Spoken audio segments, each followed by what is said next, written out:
Guys, so today we'll be discussing how to go about planning a trip to Dharamshala and McLeodganj in the Himalayan state of Himachal Pradesh.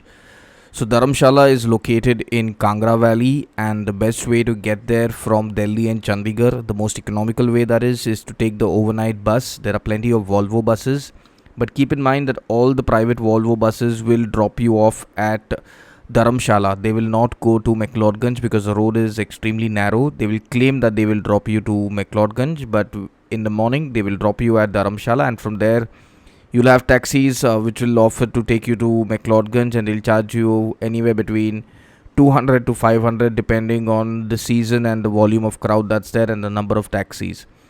The best way to get there in a Volvo bus directly is to take an HRTC bus, because the HRTC buses are the only ones which get to McLeodganj bus stand, and there are Volvo buses by HRTC which go from Delhi to McLeodganj.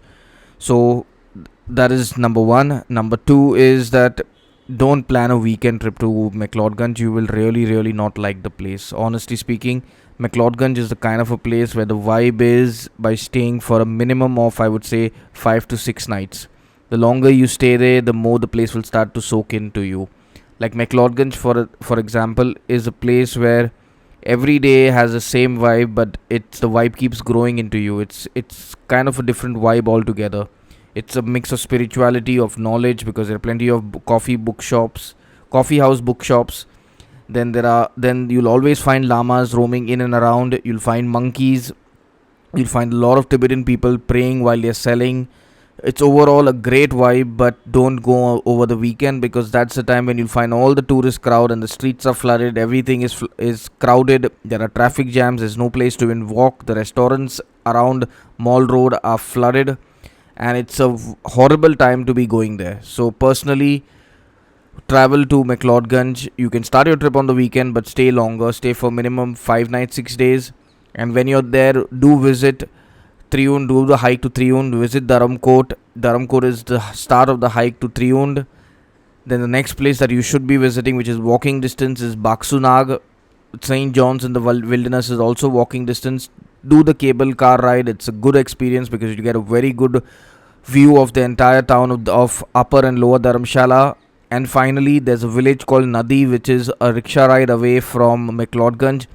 Do go to Nadi because it's a very different and a peaceful experience that you will get over there. There's a small Dal Lake also over there, which is not anything compared to what you've heard in Srinagar, but it's a good time to go there. If you're going in the summer, there's always a fair around the lake, which is a good reminder of how life in the 90s used to be. So overall, when you're planning a trip to McLeodganj and Dharamshala, plan for a minimum of 5 nights, 6 days. And when it comes to food options, the street food in McLeodganj is to die for. There is everything and anything available on the streets, from veg, non-veg, momos, fried chicken, fried fish. You'll even have the local Tibetan food in the form of luffing and various other forms of parathas, hot chocolate being served on the road. There's even a roadside stall called Hard Rock Cafe, which is a very good place to have bread omelette. So overall, Dharamshala is the place to go. And when you're planning which season you should go to, it's a 365-day season because it's always accessible.